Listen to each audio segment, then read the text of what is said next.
포브스 선정 2020년 근무하기 좋은 기업 1위가 어딜까요?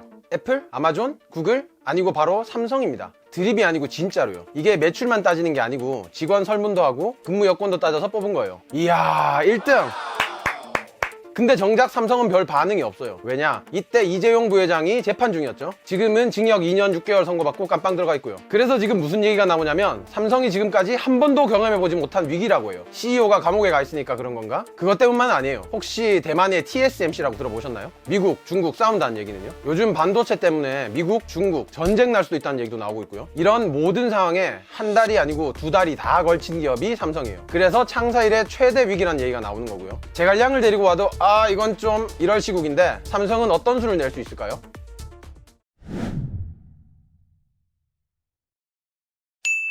삼성이 망하든 말든 뭔 상관이냐? 이런 분도 있겠죠. 근데 삼성이 위기면 대한민국도 위기일 수밖에 없어요. 이게 삼성 편들려고 그러는 게 아니고요. 포춘 500대 기업에 드는 우리 기업은 총 14개입니다. 삼성이 1위고요. 자, 영업이익을 보면 삼성이 184억 달러인데 나머지 13개 기업 다 더해도 삼성의 63%밖에 안 돼요. 매출로 따지면 삼성그룹 전체가 우리나라 GDP 20%쯤 됩니다. 물론 걔네들 매출이 다 우리나라 국내 총 생산으로 잡히냐 하면 뭐 삼성이 글로벌 기업이니까 그렇진 않겠지만 삼성이 국가 경제에 미치는 영향이 지대하다는 걸 부인할 사람은 없을 거예요. 삼성 직원에, 계열사에, 하청업체에 거기 딸린 식구까지 한 100만 명 되겠는데? 그런데 지금 코로나 때문에 뜬금없이 반도체 위기가 찾아왔어요. 유통구조의 판이 새로 짜이고 시장 질서까지 흔든다고 하죠. 이게 뭔 일이냐면 작년에 코로나가 터지니까 사람들이 자동차를 안 산단 말이에요. 그래서 미국에서 차에 들어가는 반도체 주문을 확 줄였어요. 그런데 생각보다 경제가 빨리 회복되네? 그래서 야 처음에 줄인 거 미안한데 어쩔 수 없었잖아. 지금 반도체 다시 좀 보내주라 했는데 반도체 라인이 무슨 이거 치킨 주문할 때 후라이드 양념으로 바꿔주세요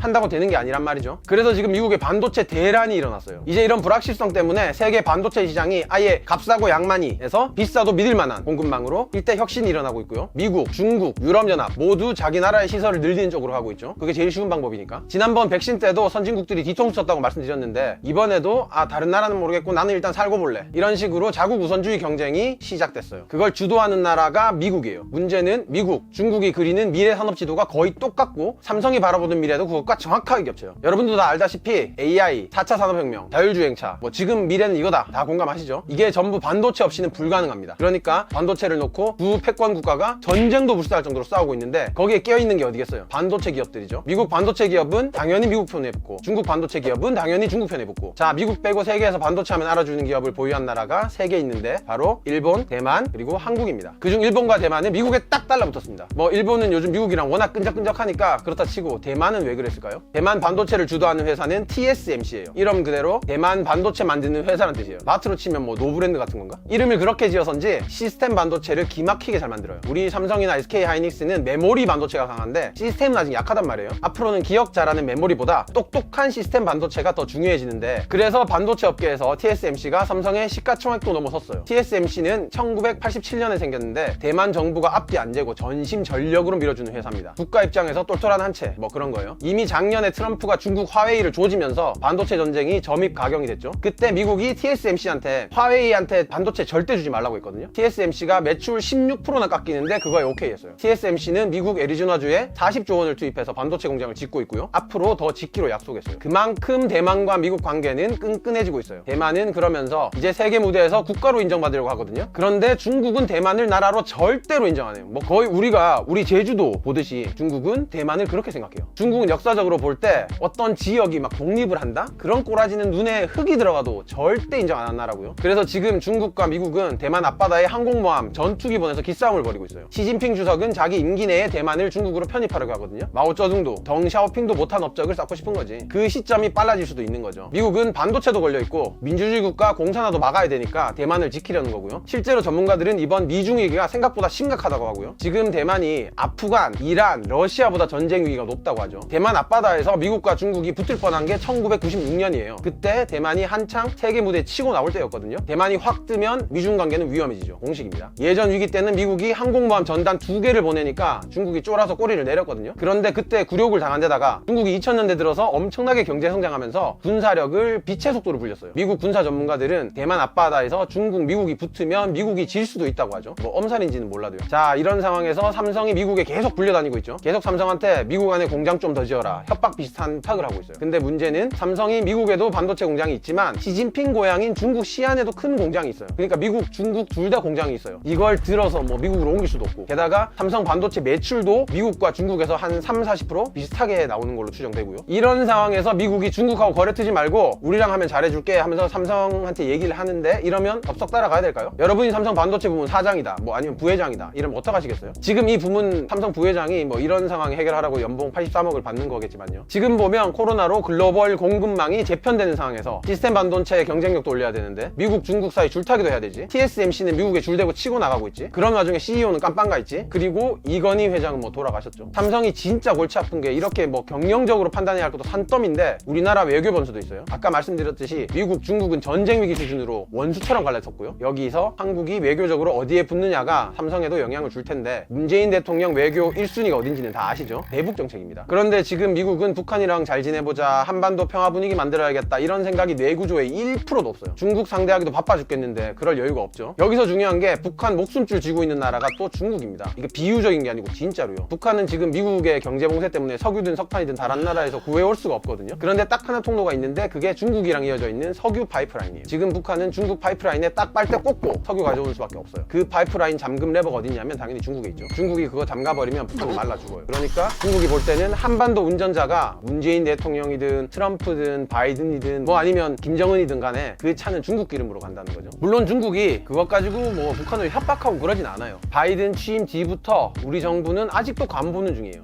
미국은 자기 편에 줄 서라고 압박하고 있는데 우리 정부는 아무 결정도 못 내리고 있어요. 이제 한국 기업인 삼성도 바이든 정부가 압박하고 있죠.